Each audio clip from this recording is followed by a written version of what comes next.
Welcome to this video. I like to try an open defense, open system this time. Unfortunately, it doesn't play knight c6. Okay, so we have a Phildor defense, and yeah, we would just develop our pieces in a normal manner. I like to keep this knight here alive, so this is why I play h3, but it's not that easy for him to develop the bishop, and I don't want him to push for b5. Yeah, I need to support this pawn anyway, so he's attacking it twice now, and I expect a rook e8 later on as well. But what is going on after just taking here? It's not that easy for him to attack the queen now. The square is quite good, and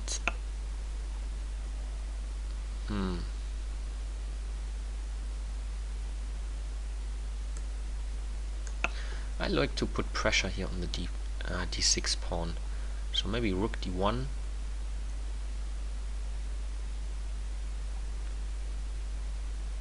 So my pieces are really very nice in the center. You know, all these pieces are aiming at these squares here, d4, d5, and e5.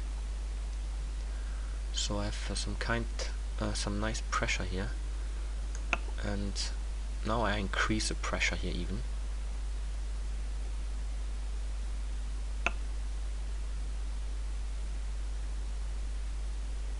What happens if I play b4 now?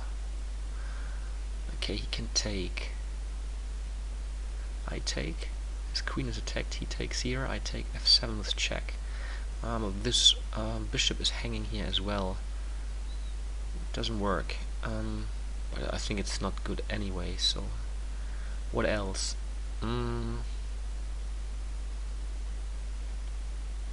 But why not just retreating here? I don't like this loose bishop here on c4 anyway, exactly because of bishop f6. I mean, I still could have always played e5 here, but I want to, you know, renew maybe even the threat of playing b4.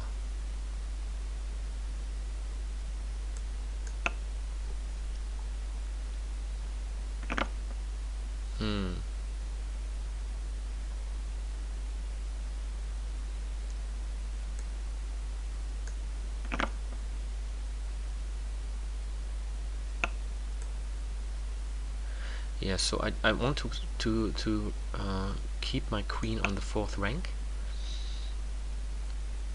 So now b4 is in the air.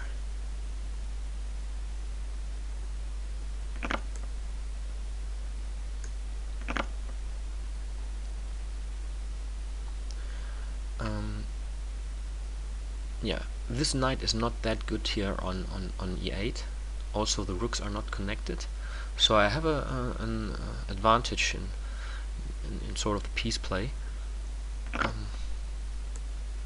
Yeah, I certainly need to take with the rook, because the queen was also eyeing here on the rook. And now he needs to do something about b4. But I think I will kick the knight away anyway. So where does this knight really want to go? There are not that many squares.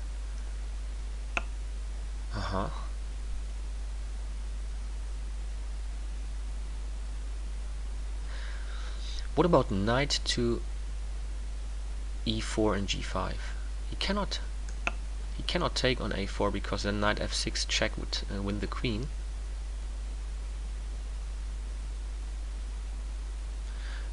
And I think there's, you know, maybe some attacking potential here. Knight g5, h7 is weak.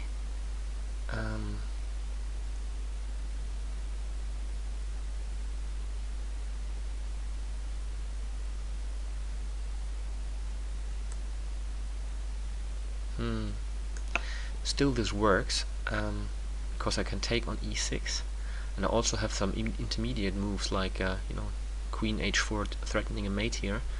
whenever he plays something like f6, I can take on e6, or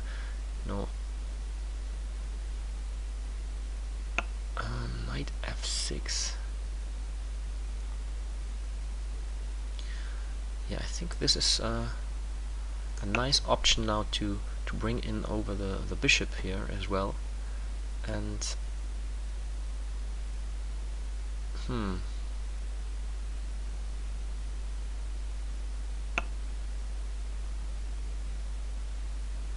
so this pawn on f7 is also weak. Can I play something like, let's see, I also have the idea, I mean the queen is protected, so if I take here it's not protected anymore, and it would be nice to have something like bishop h7 later on, and then a knight check here on f7 or g6 just to win the queen, but I think this doesn't work. So what else is possible? The 8th rank is quite weak,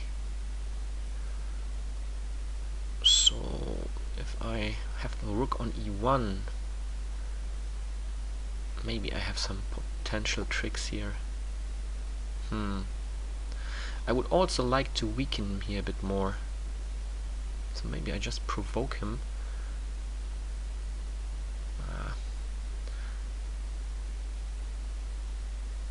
Well, or I just, I just increase the pressure here on f7. The square is so weak.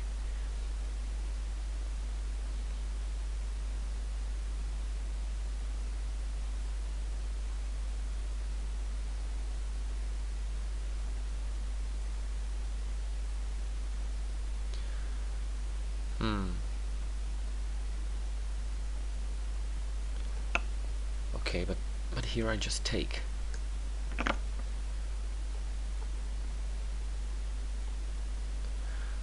Yeah, all my pieces are in good shape, so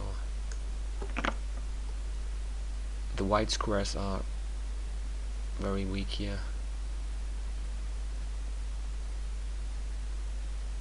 Maybe I can return to the idea I had before,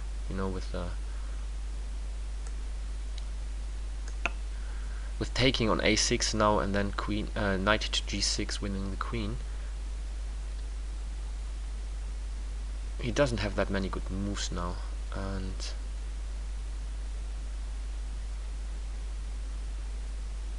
yeah, this looks all very strong. Actually, I don't know what can he do.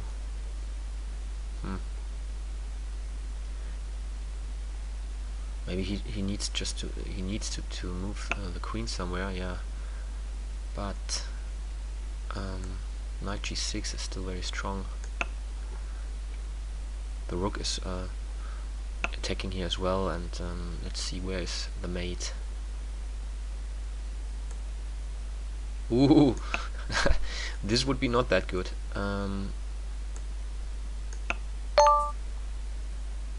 Your opponent disconnected. That would be a pity, because queen e7 is very strong.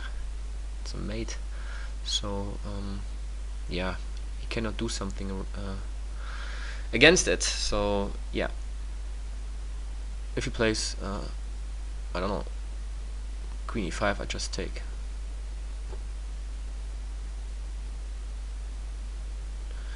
Yeah, so let's stop it for a second. Yeah, so time ran out, and yeah, we won on time this match. Yeah, the real problem, I think, of Black was that his pieces were,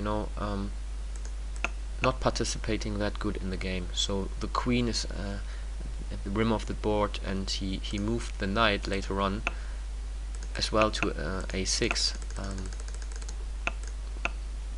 Sorry, where it doesn't work that good here. Okay, you can see that my pieces are, much better placed. This rook is locked in. This bishop here can still be very active here on d3 later on, or maybe even on c4. It can attack the knight. So this is also a bit protecting my king. And yeah, I have the weaknesses here on f7 where I can focus my pieces on, and the knight here was one of the pieces that were not that well placed at the moment, but very quick I can jump to g5 and participate in the game. So whenever you have a position where you are quite comfortable with, and there is no direct threat, you can just look at the pieces you have and think about improving the position of them. So here I would say the knight on e5 is very well placed. Why should I move it? The rook on d1 is very good. Maybe I can do something like rook d3, rook g3 or something, but at the moment it's quite good. The bishop I want to have on d3 or c4 later on, but I still want to wait. But this knight here is not doing that much. So knight e4 I think was a good option then to increase the pressure. And black on the other side, he didn't really improve the position of his pieces. So if I was black, I mean I needed to improve the position of this knight. So maybe knight c7, knight d5, attacking the queen, or knight to c5, getting rid of this knight here. But this didn't help, would not help that much because knight g5 would help. So maybe knight c7, knight d5. You need to try to bring in over the pieces that are not participating in the game. Yeah. So thanks for watching.